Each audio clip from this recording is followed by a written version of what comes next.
thể nhận lấy. Trên con vinh hiên ngôi trời, người phép nơi trên vai Ngài là đấng muôn loài, đấng lạ lùng là Đức Chúa Trời quyền năng. Emmanuel, Chúa luôn ở với chúng ta.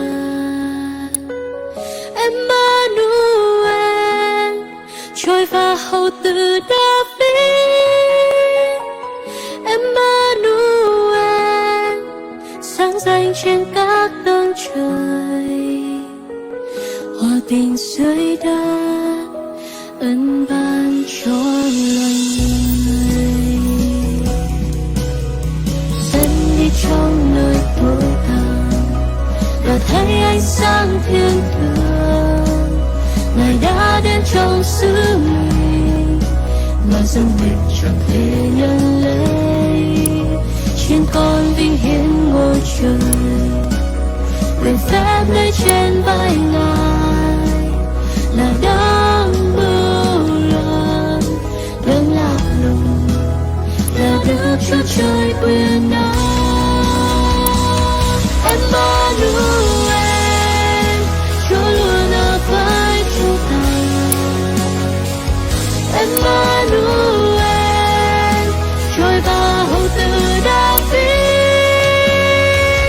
Emmanuel, sáng danh trên các tầng trời, hòa bình dưới đất, ân ban cho loài người.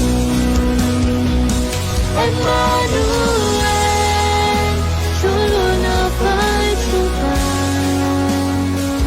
Emmanuel, trôi và hầu tử David.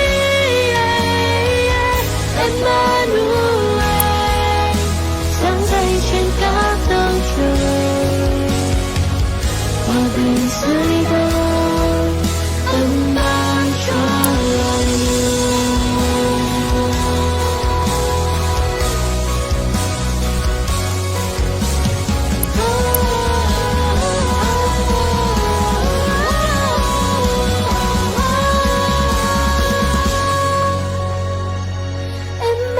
Emmanuel, Chúa luôn ở với chúng ta.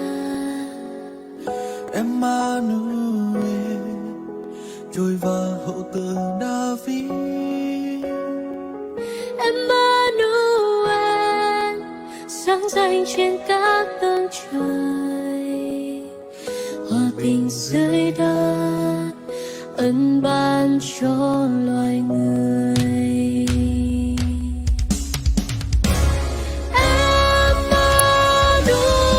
Emmanuel, Chúa luôn ở với chúng ta.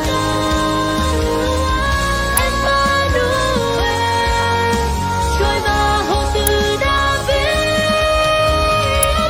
Emmanuel, sáng danh trên các tầng trời, hòa bình dưới đất, ân ban cho loài người.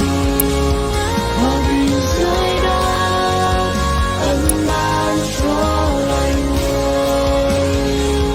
Hòa bình dưới đất, ân ban cho loài người.